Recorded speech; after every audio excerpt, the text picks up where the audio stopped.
नमस्कार. विज्ञानयात्री Heinrich Hermann Robert Koch यांची जीवनचरित्र संदर्भात आपल्या संवाद साधण्याचा हा एक प्रयत्न आहे. अशा महत्त्वपूर्ण विषयासाठी कृपया चॅनलला सबस्क्राईब करा. आपली मते आणि सूचना कमेंट बॉक्समध्ये लिहा. इंग्रजी अक्षरसमूह संदर्भात रॉबर्ट कोच हे नाव रॉबर्ट कॉक असे उच्चारण्याची पद्धत आहे. हेनरिच हर्मन रॉबर्ट कोच हे जर्मनी देशाचे जीवशास्त्रज्ञ आणि सन 1905 सालच्या शरीरक्रिया विज्ञान किंवा औषधशास्त्र या शाखेचे नोबेल पुरस्काराचे मानकरी. त्यांनी क्षयरोगाबद्दल महत्त्वपूर्ण संशोधन कार्य केले. आधुनिक जीवाणूशास्त्र म्हणजे बॅक्टेरियोलॉजी या विद्याशाखेचे मुख्य संस्थापक या अर्थाने त्यांची ओळख आहे. क्षयरोग, कॉलरा, अँथ्रॅक्स या रोगासंदर्भातील विशिष्ट जबाबदार किंवा कारक घटकांना त्यांनी ओळखले आणि संसर्गजन्य रोगांच्या संकल्पनेला प्रायोगिक लढा दिला. विज्ञानयात्री हेनरिच हर्मन रॉबर्ट कोच त्यांच्या महत्त्वपूर्ण संशोधन कार्यामुळे कोच पॉस्ट्युलेट्स यांची निर्मिती झाली. कोच पॉस्ट्युलेट्स म्हणजे रोगाचा कारक सूक्ष्मजंतू ओळखण्यासाठी रॉबर्ट कोच यांनी मांडलेले 4 नियम किंवा 4 सूत्र आहेत. हे नियम किंवा सूत्र सूक्ष्मजीवशास्त्र व रोग निदानशास्त्र या शाखेत महत्त्वाचे आहेत, ज्यामध्ये सूक्ष्म जंतूंची निवडक उपस्थिती, विलगीकरण, संसर्ग आणि पुन्हा विलगीकरण या पायऱ्यांचा समावेश होतो. रोगाच्या सर्व प्रकरणांमध्ये सूक्ष्म वाढलेले पाहिजेत, वेगळे केले जावे आणि शुद्ध संवर्धन म्हणजे प्युअर कल्चर यामध्ये वाढले पाहिजे. निरोगी यजमान मानवी शरीरामध्ये सूक्ष्म जंतूंचा शिरकाव झाल्यावर रोग होऊ शकतो आणि नंतर नवीन यजमान मानवी शरीरापासून पुन्हा वेगळे केले जावे. 19व्या शतकाच्या उत्तरार्धात प्रस्तावित केलेले हे सूत्र जंतू सिद्धांतील मूलभूत तत्व होते आणि रोग निर्माण करणारे घटक ओळखण्यासाठी ते एक बेंचमार्क आहेत.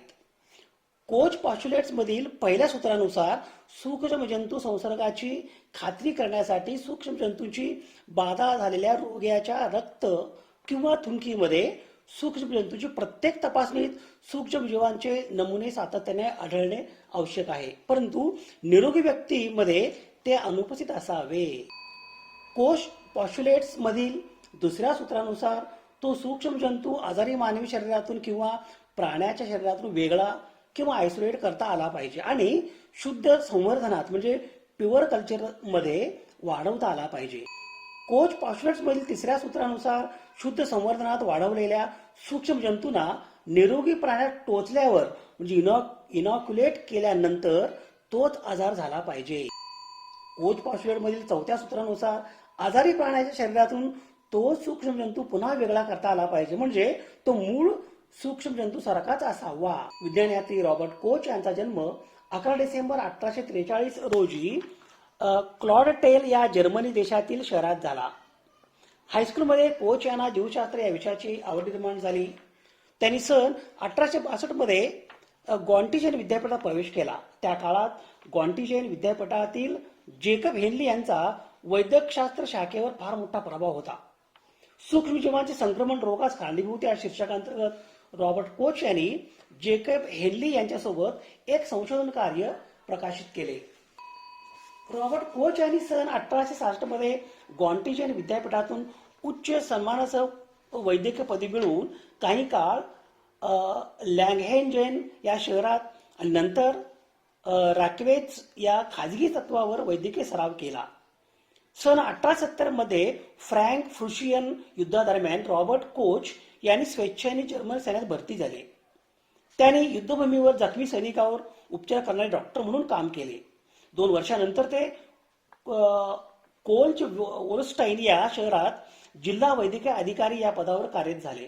सन 1872 ते सन 1880 या कालावधीत त्यांनी हे पद म्हणजे जिल्हा वैद्यकीय अधिकारी हे पद भूषविले. त्यानंतर रॉबर्ट कोच यांची इम्पिरियल हेल्थ ऑफिसमध्ये नियुक्ती करण्यात आली. अँथ्रॅक्सचे जीवाणू आणि क्षयरोगाचे जीवाणू यांचा शोध आणि सखोल अभ्यासासंदर्भात रॉबर्ट कोच यांचे संशोधन कार्य महत्त्वपूर्ण आहे. रॉबर्ट कोच यांचे अँथ्रॅक्स संशोधन हे पहिले प्रात्यक्षिक होते. विशिष्ट संसर्गजन्य रोग विशिष्ट सूक्ष्म जंतूमुळे होतो ही वैज्ञानिक सत्यता रॉबर्ट कोच यांनी सिद्ध केली. रॉबर्ट कोच यांचे अँथ्रॅक्स संशोधन हे पहिले प्रात्यक्षिक होते की विशिष्ट संसर्गजन्य रोग विशिष्ट सूक्ष्म जंतूमुळे होतो. रॉबर्ट कोच यांनी जेकब हेनली, लुई पाश्चर आणि कॅसिमिर जोसेफ डेव्हिन यांच्यासारख्या त्या काळातील प्रमुख वैज्ञानिक संशोधकाकडून मार्गदर्शन घेतले. डेव्हिनच्या कामावर असे दिसून आले की अँथ्रॅक्स असलेल्या प्राण्यांच्या रक्तात सूक्ष्म जंतू असतात. जेव्हा निरोगी जनावरांना संसर्ग झालेल्या प्राण्यांचे रक्त मिसळले जाते तेव्हा निरोगी जनावरे रोगग्रस्त होतात. डेव्हिनने असे प्रतिपादन केले की रक्तातील सूक्ष्म जंतूमुळे अँथ्रॅक्स झाला असे. रॉबर्ट कोच यांनी शुद्ध अँथ्रॅक्स कल्चर मिळवून आणि जीवाणूचे बीजाणू म्हणजे स्पोर ओळखून या तपासणीला पुढे नेले. जीवाणूच्या बीजाणूला एंडोस्पोर म्हणतात.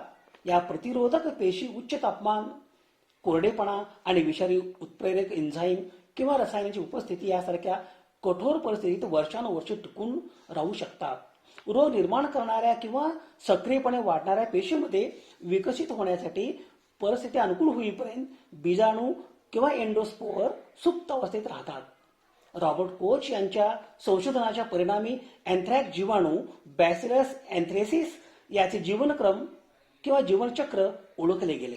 रॉबर्ट कोच यांनी दिनांक 24 मार्च 1882 रोजी बर्लिन इन्स्टिट्यूट ऑफ फिजिओलॉजी येथे क्षयरोगाच्या सूक्ष्म जंतू म्हणजे मायकोबॅक्टेरियम ट्युबरक्युलोसिस या जीवाणूचा शोध लावला. म्हणून जागतिक आरोग्य संघटनेने 24 मार्च हा दिवस क्षयरोग याबद्दल ज्ञानप्रसार आणि जनजागृती करण्यासाठी जागतिक क्षयरोग दिन साजरा करण्याचे जाहीर केले.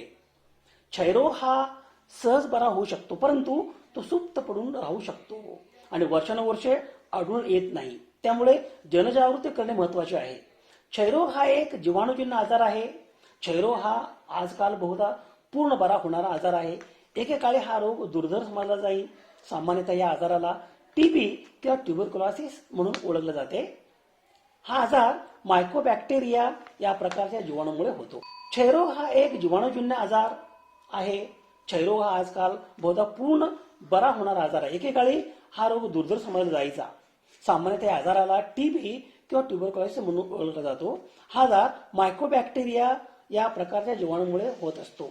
त्यातील मुख्यत्वे मायकोबॅक्टेरियम ट्युबरक्युलोसिस या प्रकारच्या जीवाणूमुळे माणसाला क्षयरोग होतो. यात मुख्यतः 75% रुग्णांमध्ये फुफ्फुसांना बाधा होतो.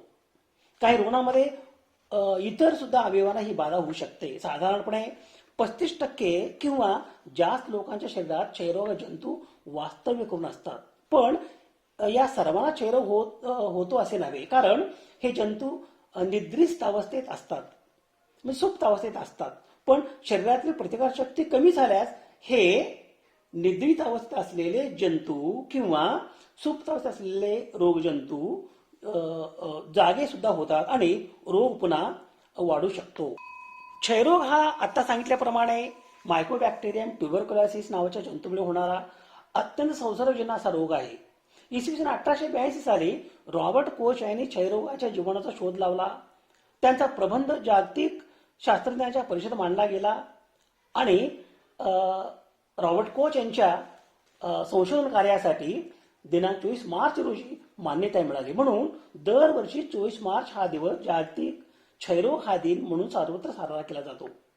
ज्या व्यक्तीला क्षयरोग किंवा टीबी असेल तो माणूस बोलला, थुंकला किंवा शिंकला तरी त्याच्या शरीरातील क्षयाचे जंतू बाहेर पडताना हवेद्वारे जवळ असलेल्या निरोगी व्यक्तीच्या शरीरात प्रवेश करू शकतात. ते निरोगी व्यक्तीला क्षयजंतूचा संसर्ग होतो. संसर्ग झालेल्या व्यक्तीचा रोग प्रतिकार शक्ती कमी झाल्यास अशा व्यक्तीला क्षयरोगाची लागण होऊ शकते. एखाद्या व्यक्तीला सतत 2 आठवड्यापेक्षा जास्त काळ खोकला असेल, वजन कमी होणे, भूक मंदावणे, हलकासा परंतु संध्याकाळी वाढणारा ताप येणे, छातीत दुखणे, रात्री घाम येणे इत्यादी लक्षणे दिसल्यास क्षयरोगाचे लक्षणे बाधा झाल्याची शक्यता जास्त असते. अशा वेळेला कफ किंवा बेडक्याची तपासणी करून घेणे आवश्यक आहे. फुफ्फुसाशिवाय इतर अवयवामध्ये क्षयरोग होऊ शकतो. उदाहरणार्थ हाडे, सांध्यांचा क्षयरोग, लसिका ग्रंथीचा क्षयरोग, मज्जासंस्थेचा क्षयरोग, आतड्यांचा क्षयरोग इत्यादी. हा रोग पूर्णपणे बरा होण्यासाठी 6 महिने अथवा अधिक काळ उपचार घेणे गरजेचे असून जर उपचार मध्येच बंद केले तर क्षयरोग परत उलटण्याची शक्यता असते. रुग्णाचा कंप्लायन्स म्हणजे औषधांना चिकटून राहणे ही गोष्ट क्षयरोगाच्या उपचाराचे अतिशय आवश्यक घटक आहे. त्याचे मुख्यत्वे मायक्रोबॅक्टेरियम ट्युबरक्युलोसिस या जीवाणू प्रकारामुळे माणसाला क्षयरोग होतो. यात मुख्यतः 75% रुग्णांमध्ये फुफ्फुसांना बाधा होऊ शकते. काही रुग्णांमध्ये फुफ्फुसेतर अवयवांना ही बाधा होऊ शकते. साधारणपणे 35% व जास्त लोकांच्या शरीरात क्षयरोगाचे जंतू वास्तव्य करून असतात.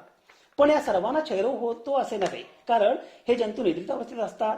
शरीरातली प्रतिकारशक्ती कमी झाल्यास हे निद्रित अवस्थेतील किंवा सुप्त अवस्थेतील जंतू पुन्हा जागे होतात आणि क्षयरोगाची बाधा होण्याची शक्यता जास्त असते. क्षयरोग हा आता सांगितल्याप्रमाणे मायकोबॅक्टेरियम ट्युबरक्युलोसिस नावाच्या जीवाणू जंतूमुळे होतो आणि हा संसर्गजन्य रोग आहे. ज्या व्यक्तीला क्षयरोग झालेला असेल किंवा टीबी झालेला असेल तो माणूस बोलला, थुंकला किंवा शिंकला तरी त्याच्या शरीरातील क्षयाचे जंतू बाहेर पडतात आणि हवेद्वारे जवळ असलेल्या निरोगी व्यक्तीच्या शरीरात प्रवेश करतात आणि निरोगी व्यक्तीला क्षयजंतूंची बाधा होऊ शकते. संसर्ग झालेल्या व्यक्तीचा रोग प्रतिकार शक्ती कमी झाल्यास अशा व्यक्तींना क्षयरोगाची लागण होऊ शकते. एखाद्या व्यक्तीला सतत 2 आठवड्यापेक्षा जास्त काळ खोकला येत असेल, वजन कमी होत असेल, भूक मंदावलेली असेल, हलकासा परंतु संध्याकाळी वाढणारा ताप येत असेल, छाती दुखत असेल, रात्री घाम येत असेल तर अशा व्यक्तीने ताबडतोब वैद्यकीय सल्ला घ्यावा आणि त्यांच्या थुंकीचे किंवा बेडकाचे किंवा कफाचे तपासणी करून घेणे आवश्यक आहे. हा रोग पूर्णपणे बरा होण्यासाठी जवळजवळ 6 महिन्याची कालावधी लागते. अर्थात काही वेळेला अधिक काळ उपचार घेणे गरजेचे असून जर उपचार मध्ये बंद केले तर हा रोग परत उलटण्याची शक्यता असते. रुग्णाचा औषधाशी आता सांगितल्याप्रमाणे कंप्लायन्स किंवा एकनिष्ठपणा ही बाब क्षयरोग उपचारात अतिशय महत्वाची आहे. रॉबर्ट कोच हे एक प्रसिद्ध जर्मन सूक्ष्मजीवशास्त्र चिकित्सक होते, ज्यांना आधुनिक सूक्ष्मजीवशास्त्राचे जनक मानले जाते. त्यांनी क्षयरोग आणि कॉलरासारख्या रोगाच्या जीवाणूचा शोध लावला. रोगाच्या जंतू सिद्धांताला जर्म थेअरीला बळकटी दिली. रॉबर्ट कोच यांना अनेक मान सन्मान मिळाले. त्यात हायडेलबर्ग आणि बोलोग्रा विद्यापीठात सन्मानित डॉक्टरेट डिग्री, जर्मनीचा German order of crown, grand cross of German order of red eagles, order of Russia आणि ऑर्डर ऑफ टर्की हे सर्व सन्मान त्यांना मिळाले. सन 1905 साली वैद्यकीय क्षेत्रातील क्षयरोगावरील त्यांच्या महत्वपूर्ण कार्यासाठी त्यांना नोबेल पुरस्कार देऊन गौरवण्यात आले. वयाच्या 66व्या वर्षी म्हणजे दिनांक 27 मे 1910 रोजी रॉबर्ट कोच यांचे निधन झाले. विज्ञानातील रॉबर्ट कोच यांना यांच्या पुण्यस्मृतीस अभिवादन. शोध संदर्भासाठी ही यादी आहे. अशा महत्वपूर्ण विषयासाठी कृपया चॅनलला सबस्क्राईब करा. आपली मते आणि सूचना कमेंट बॉक्समध्ये लिहा. धन्यवाद.